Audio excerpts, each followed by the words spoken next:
اب خان کی طریقے انصاف کی خوش قسمتی ہے کہ ان کے مخالفین کون ہیں؟ مریم نواز، شہباز شریف، آصف زرداری، اور ان کے حالات کیا ہیں؟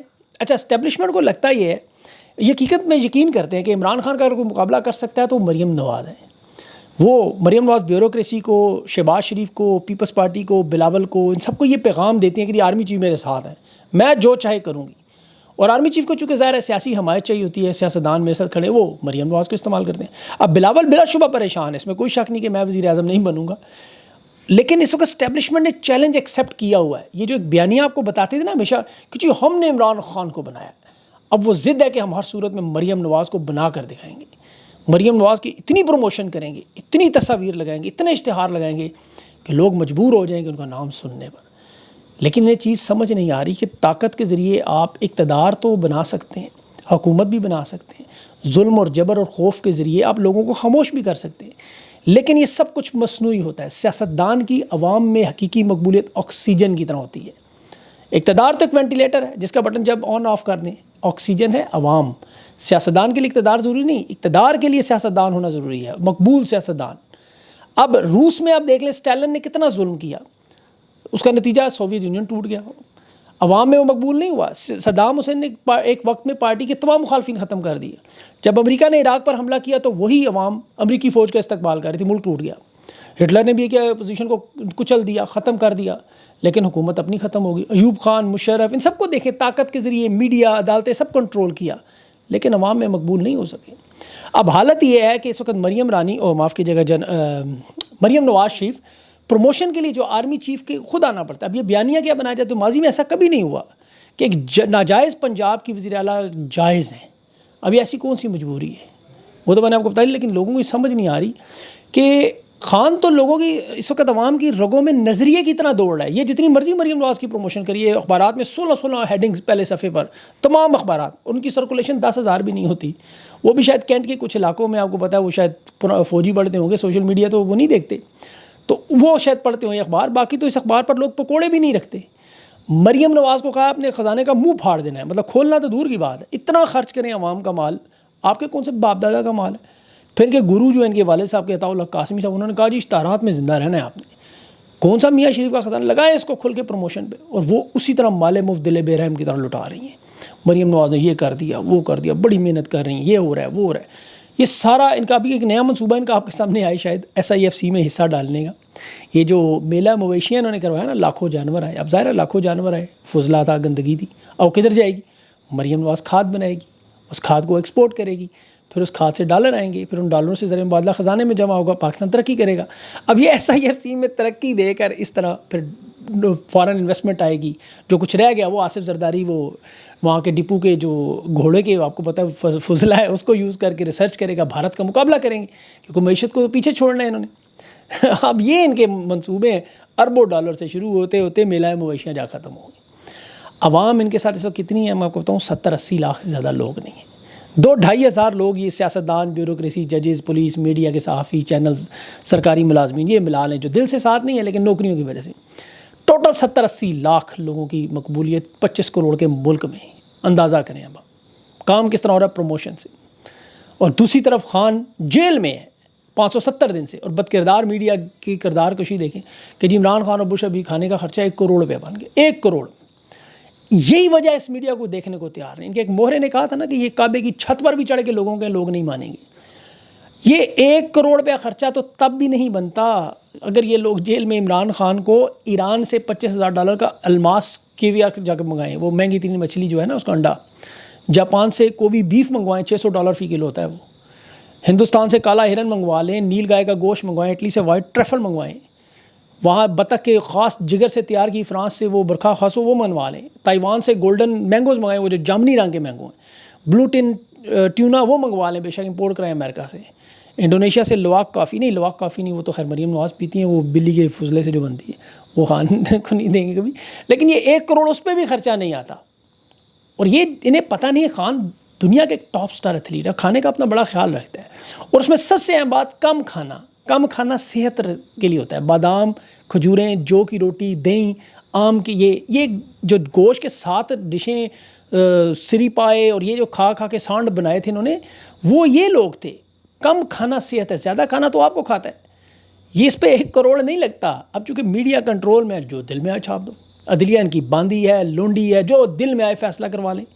اور جسٹس ملک شہزاد صاحب سپریم کورٹ میں، ان کی بیٹی کا ایکسیڈنٹ کیس آپ کو یاد ہوگا، انہوں نے ان کے خلاف کچھ فیصلے دیے، وہ کیس اٹھا دیا. وہ اب سپریم کورٹ گئے، اچھے بچے بنے، عدالت نے ایکسیڈنٹ کیس میں آج اس لڑکی کو رہا کر دیا. یہ ان ججز کی حال ہے. اب ایک اور جج صاحب دیکھیں، وہ خان نے جو کہا نا پڑھتے لکھتے نہیں، سیکھتے نہیں، وہ ان ججز پہ بھی آتی ہے بات. آج وہ خان کے وکیل عزیر بنڈاری امین الدین خان کی عدالت میں تھے. امین الدین خان کہتا ہے کہ یہ اگر کاغذ نہیں جیل میں لے کے جانے دے تو خان صاحب کے خط کہاں سے آتے ہیں. مطلب یہ ان ججز کی حالت ہے. یہ سمجھتے ہیں عمران خان جو اپنے ہاتھ سے بیٹھ کے 349 صفحات کا خط لکھتا ہے. یہ ان کے حال ہے. ملٹری کورٹ میں باقاعدہ وہ جسٹس مسرت ہلالی امین الدین خان کے ریمارک سنے، وہ حسن رضوی صاحب کے، مطلب کہتا ہے یار یہ جج کیسے بن گئے. مطلب کہہ رہا جی دوران جنگی کیا فوج جواب دے گی، اپنے گھر کے اوپر حملے کا جواب نہیں دے گا. ملک کا قانون ختم ہو گیا. کہہ رہا جی آرمی ایکٹ آپ نے اسمبلی میں کیوں نہیں چیلنج کی، اسمبلی میں کیوں نہیں چیلنج، کون سی اسمبلی میں جہاں سے لوگ اٹھا کے لے جاتے ہیں. مطلب عجیب قسم خدا کی، میں تو ان کی حالت دیکھ کے حیران ہوتا ہوں، جج کیسے بن جاتے ہیں لوگ. 26ویں ترمیم کے بعد غلامی کا ایک دور عدلیہ میں حقیقت میں. اب جو جج لگایا دیکھیں اسے 1 سال بعد پکا ہونا ہے، ریگولر ہونا ہے. وہ تو ان کے خلاف فیصلہ نہیں دیں گے کبھی بھی. پھر جوڈیشل کمیشن ان کے پاس ہے، وہاں سے ووٹ آ جاتے ہیں. تو یہ انہوں نے ایک پکا پکایا اس طرح اپنا کام کیا ہوا ہے. لیکن یہ سارے مشرف نے بھی کیے تھے، پی سی او کے بہت سارے. اس وقت حالت یہ ہے کہ اسٹیبلشمنٹ، یہ جرنیلوں کا سایہ جس ادارے پہ پڑے وہ تباہ و برباد. جس ادارے پہ کرکٹ تو آپ کو پتہ چل گیا نا، 50 اوور کا کھیل رہا ہے، جلدی جلدی سب کچھ آ گیا. یہ ملک کی تباہی بربادی کا کھیل آپ کو اس وقت سمجھ آئے گا جب یہ جائیں گے. نیو یارک پوسٹ کی خبر دیکھیں، 2024 میں گوادر انٹرنیشنل پورٹ انہوں نے بنایا، $240 ملین لگایا، 67 ارب، دنیا پاکستان کا سب سے مہنگا ایئرپورٹ. نہ یہاں بجلی موجود ہے، کوئی بجلی آتی ہے یا ایران سے یا شمسی تہ بنائی ہے، نہ یہاں صاف پینے کا پانی ہے. اور یہاں 90,000 کی آبادی کے لیے 4 لاکھ کی کیپیسٹی کا انہوں نے ایئرپورٹ کھول دیا. ایک کمرشل فلائٹ جاتی ہے 3 ہفتے میں 3 بار کراچی سے وہ ادھر، اور نہ کوئٹہ نہ اسلام آباد کوئی فلائٹ نہیں. پہاڑوں کے بالکل دامن کے قریب بنایا ہوا ہے. یہاں کوئی مقامی کسی بندے کو چوکیدار تک نہیں رکھا کوئی بلوچ، اور خطرہ ہر وقت ان کے لیے لگا رہتا ہے. معدنی ذخائر سے مالا مال بلوچستان، لیکن علیحدگی پسند تحریکیں چل رہی ہیں. مولانا فضل الرحمان اسمبلی میں کہہ چکا ہے چین اپنی سرمایہ کاری محفوظ رکھنے کے لیے وہاں فوج لانا چاہتا ہے. جگہ جگہ چیک پوسٹیں، وہ تاریں لگائی ہیں، فوجی اہلکار ہیں، بڑی بڑی رکاوٹیں، واچ ٹاورز بنے ہوئے ہیں. وہ چینی کارکن اور پاکستانی حکام جب نقل و حرکت کرتے ہیں سارا علاقہ بند کر دیتے ہیں. وہ مچھلی منڈی جیسے علاقے کو انہوں نے حساس مقام قرار دیا ہوا ہے. یہ 67 ارب کا ایئرپورٹ ہے جہاں نہ مسافر نہ جہاز، بالکل ویرانہ بنا ہوا. اور ریکارڈنگ میں بھی یہاں 15% جو سعودیہ نے منارہ نام کی کمپنی بنا کے سونے کی کان کہ جی یہاں منصوبہ لگائیں 5 ارب، وہ بھی سیکورٹی کے حالات دے کے ڈرے ہوئے ہیں. روزگار، بنیادی سہولتیں عام لوگوں کے پاس ہے نہیں، سیاسی استحکام ہے نہیں. کالعدم تنظیمیں وہ چینی اور غیر ملکی سرمایہ کاروں کو نشانہ بناتی ہیں. اب یہ پورے کا پورا علاقہ اس وقت فوجی چھاونی ہے، ایک کنٹرول کوئی نہیں. انویسٹمنٹ کیسے ہوگی، فارن انویسٹر کیسے آئے گا. اور یہ بات عمران خان نے سمجھاتا رہا، یقین کر کی منت کرتا رہا، مت چھیڑو معیشت کو. جنرل باجوہ امریکی سائفر کے آگے نہ لیٹتا اس وقت بائیڈن حکومت کے، تو پیٹرول 100 روپے لیٹر ہوتا آج، بجلی 16 روپے ہوتی، پاکستان کے تمام قرضے اتارنے کی پوزیشن میں ہوتا. یہ 8 فروری کو یہ الیکشن کو بھی بلکہ مان لیتے نا، تو آج پاکستان کی سلامتی خطرے میں نہ پڑ رہی ہوتی. یہ روزانہ فوجی جوانوں کی انہیں لاشیں نہ اٹھانی پڑتی. آپ فوجی ادوار اٹھا کے دیکھیں، 1971 میں یحییٰ خان نے آدھا ملک ٹوٹ گیا، ضیاء الحق آیا، اس کے دور میں سیاچن پہ قبضہ ہو گیا، مشرف کے دور میں کارگل سے بدترین شکست، کیانی کے دور میں 5000 ڈرون حملے ہوئے ہیں، راحیل شریف نے 16 آپریشن کیے، اور ادھر بھی ڈرون حملے ہوتے رہے. امریکہ جب دل کرتا تھا اٹھ کے آ جائے، جہاں جدھر پھاڑنا پھوڑنا نکل جاتے تھے. وہ جنرل باجوہ ہندوستان کے حملے پر کیا کہتا تھا وہ ریاض صادقی کہ ٹینکوں میں تیل نہیں، ہماری فوج لڑنے کے قابل نہیں. باجوہ کے حالات، باجوہ کے بعد بھی دیکھ لیں، کشمیر سرنڈر ہو گیا، بلوچستان پہ کنٹرول نہ ہونے کے برابر ہے. روزانہ شہادتیں ہو رہی ہیں، 1500 جوان شہید، اور یہاں نوجوان طلباء سے خطاب کر کے اپنے آپ کو محب وطن ثابت کرنا پڑ رہا ہے روز. یہ بات جنرل یحییٰ کو مجیب الرحمان بھی سمجھاتا رہا، منتیں کرتا رہا، وہ مان جاتا تو آج پاکستان نہ ٹوٹتا. ضیاء الحق، پرویز مشرف کو، ان سب کو سمجھایا گیا نہ مانو امریکہ کی، مت جاؤ ان جنگوں میں، آج پاکستان ایک محفوظ ملک ہوتا. ان کے پاس ابھی بھی باخدا وقت ہے. خطوط خان کے پڑھیں، بیٹھ کے بار بار پڑھیں. دیکھیں شیخ حسینہ، اشرف غنی، راجہ پاک سے یہ تو بھاگ گئے تھے. نواز شریف زرداری خاندان 2 منٹ نہیں ٹھہرے گا، 2 منٹ. آپ وہ ڈی جے اس پیار کی بات سنیں، کہا جس کو ملک پسند نہیں چھوڑ جائیں. 161 نور جہاں کے سپوت ملک کے اندر 24 گھنٹے نہیں ریٹائرمنٹ کے بعد. 161 افسران یہ ریٹائر، پینشن کی بات میں 200 ملین لے رہے، دنیا کے ترقی یافتہ ممالک میں چھپ کے بیٹھے ہوئے. اب 24 گھنٹے جو ملک میں نہیں گزار سکے اتنے بڑے بڑے عہدوں پر، آرمی چیف جیسے عہدوں پر. اور حالت پھر کیا، آج انٹرنیٹ کمپنیاں کہہ رہی ہیں ہم سروس پرووائڈ نہیں کر سکتی، انٹرنیٹ سلو ہے. کیا پرووائڈ کریں آپ کو؟ آئی ٹی انڈسٹری میں لوگ بے روزگار بیٹھے ہوئے ہیں. اور حکومت کے یہ جو اپنے ساری زندگی ساتھ رہنے والے لوگ کہہ رہے ہیں کہ آپ نے گولیاں چلائیں 26 نومبر کو، 2 لاشیں تو بلوچستان میں آئیں، تو یہ علی مین گنڈا پر بھی چارج شیٹ. اب ان کی ظاہر حل کوشش یہی ہوگی آخر میں قربانی کا بکرا انہی اداروں کے سربراہان کو بنا کے یہ سارے بھاگ جائیں گے.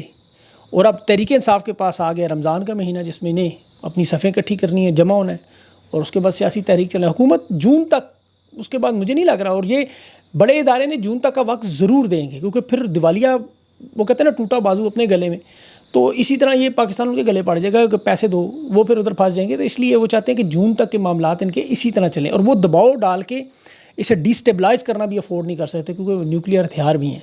اسی لیے وہ یہ جو غیر ملکی پریشر ہے اس میں آپ کو اس طرح کا دباؤ نظر نہیں آ رہا. وہ اندرون خانہ ان کو سمجھا رہے ہیں کہ مان جائیں، آپ سمجھ جائیں. اب یہ عوام ایک طرف کھڑی ہوگی، ججز کو حوصلہ ملے گا تو پھر معاملہ انشاءاللہ بہتری کی طرف جائے گا.